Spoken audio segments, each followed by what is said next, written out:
अनजान और खौफनाक दुनिया बेशुमार मिस्ट्री से भरी हुई है। कुछ को तो सॉल्व कर लिया गया है, लेकिन कई अभी तक साइंस के भी पल्ले नहीं पड़ रही।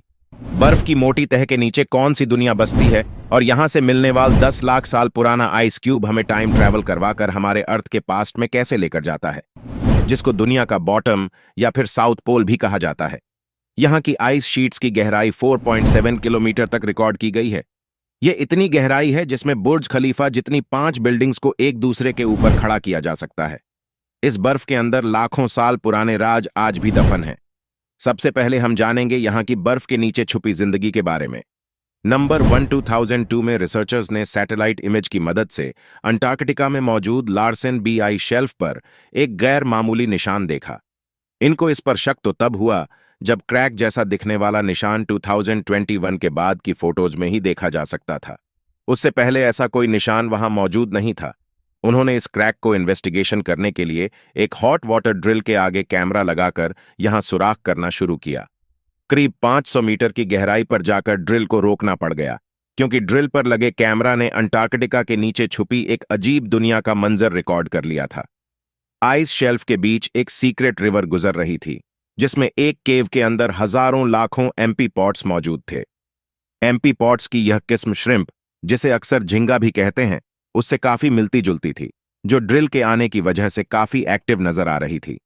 पर सवाल यह है कि अंटार्कटिका में एक रिमोट आइस शेल्फ के 500 मीटर अंदर एमपी पॉट्स कहां से आए, और यह जिंदा रहने के लिए क्या खाते होंगे। एक्सपर्ट्स का मानना है कि समंदर में तो झींगे मरे हुए डीकंपोज प्लांट्स खाते हैं। इसका मतलब यह हुआ कि अंटार्कटिका की इस सीक्रेट रिवर में जरूर कभी न कभी प्लांट्स भी होते होंगे, जिनको खाकर यह अपनी दुनिया बसाए बैठे हैं। नंबर 6, समंदर का अभी तक का सबसे गहरा पॉइंट चैलेंजर डीप है। दूसरे नंबर पर ब्राउन डीप, लेकिन तीसरा गहरा पॉइंट अंटार्कटिका के सदर्न ओशन में मौजूद सेक्टोरियल डीप के नाम से जाना जाता है। इसको 2010 में डिस्कवर किया गया था, जिसकी गहराई 7,437 मीटर्स कैलकुलेट की गई है। सेक्टोरियल डीप को सोनार स्कैनिंग की मदद से अंटार्कटिका के करीब डिटेक्ट किया गया है। इसमें शिप पर सोनार स्कैनर लगाकर सदर्न सी के बर्फीले पानी पर चलाया जाता है। अभी तक सी फ्लोर का जो मैप सोनार स्कैनिंग ने बनाया है, उसमें 1200 टेस्ट लगे हैं, लेकिन अभी भी रिसर्चर यह जान नहीं पाए कि यह पॉइंट कैसे बना था और इसका आसपास के समंदर फर्स्ट के साथ क्या कनेक्शन है। नंबर 5 2022 में अंटार्कटिका से गुजरने वाली एक क्रूज लाइन के पैसेंजर्स ने पानी में एक बहुत बड़ी जेलीफिश देखी। क्रूज के ऑपरेटर ने सबमर्सिबल डिप्लॉय की और पैसेंजर्स को पानी के अंदर जेलीफिश का नजारा दिखाने ले गया। यह एक बहुत बड़ी जेलीफिश थी, करीब 33 फीट बड़ी।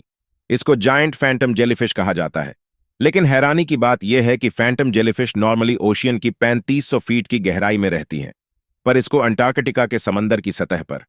अभी तक रिसर्चर्स को कंफर्म नहीं है कि इतनी बड़ी जेलीफिश इस रीजन में क्या कर रही है, और वह भी समंदर की सतह पर। नंबर 4 अंटार्कटिका की वीरान बर्फीली वादियों के बीच में रिसर्चर्स को बर्फ के अंदर से एशियन रेन फॉरेस्ट के सबूत मिले हैं, जो 9 करोड़ साल पुराने हैं।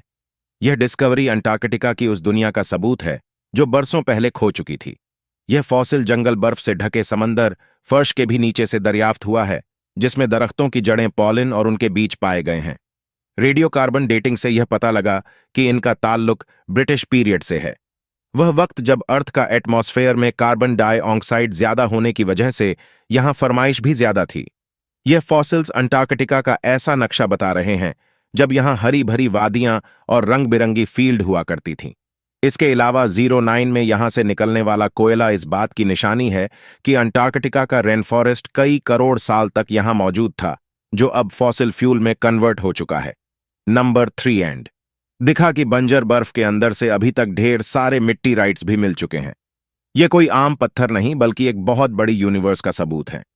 इनमें से कई मिट्टी और लाइट्स का हमारे पड़ोसी प्लैनेट मार्स से ताल्लुक है। इनमें से एक मोटोराइड, जिसका नाम ALH4001 है, और यह हमारे सोलर सिस्टम का सबसे पुराना ऑब्जेक्ट है।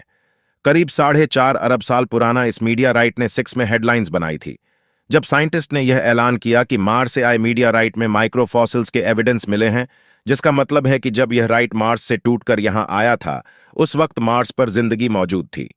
साइंटिस्ट के इन दावों की वजह से ही मार्स पर आज जिंदगी ढूंढने की कोशिश की जा रही है। इस मीडिया राइट से साइंटिस्ट को मौका मिला कि वह मार्स के एटमॉस्फेयर और वहां की वॉल के एक्टिविटी पर रिसर्च कर सकें। इसमें कुछ ऐसे मिनरल्स भी पाए गए हैं जो सिर्फ पानी में होते हैं, जो इस बात का सबूत है कि मार्स पर पहले पानी बहुत ज्यादा मिकदार में बहता था। नंबर 2, हम में से अक्सर लोगों के जहन में एक सवाल आता है कि साइंटिस्ट को अर्थ के पास्ट एटमॉस्फेयर के बारे में इतना एक्यूरेट कैसे पता चलता है। यह राज भी अंटार्कटिका की बर्फ के अंदर एंशियंट आइस क्यूब में मौजूद है। यहां पिछले हजारों नहीं लाखों सालों से बर्फ मेल्ट नहीं हुई, जिसका मतलब है कि इनके अंदर उस वक्त के एटमॉस्फेयर के एयर बबल्स आज तक प्रिजर्व हैं। यहां तक पहुंचने के लिए आइस के पूरे कोर को ड्रिल करके बाहर निकाला जाता है। जितना गहरा कोर बाहर निकाला जाएगा, उतना ही टाइम में पीछे जाना आसान होगा। बर्फ की हर लेयर के अंदर मौजूद एयर बबल्स हर 1 साल की एटमॉस्फेरिक कंडीशंस को महफूज रखकर बैठे हैं। यह एंशियंट एयर के बबल्स हैं, जिनको हजारों लाखों सालों से कभी डिस्टर्ब नहीं किया गया।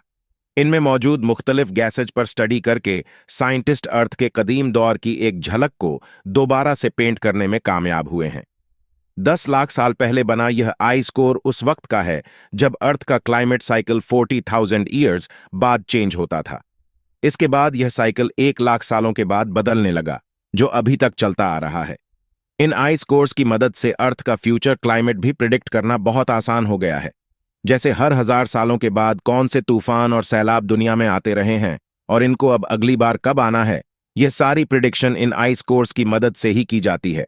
और अब नंबर 150 में अंटार्कटिका की आइस सीट के नीचे एक बहुत बड़ी माउंटेन रेंज डिस्कवर की जा चुकी है, जिसको game word safe mountain range कहा जाता है। 1200 किलोमीटर तक फैली हुई इस माउंटेन रेंज के पहाड़ 3000 मीटर तक ऊंचे हैं, और हैरानी की बात यह है कि यह पहाड़ दुनिया में मौजूद दूसरे पहाड़ों से काफी अलग हैं।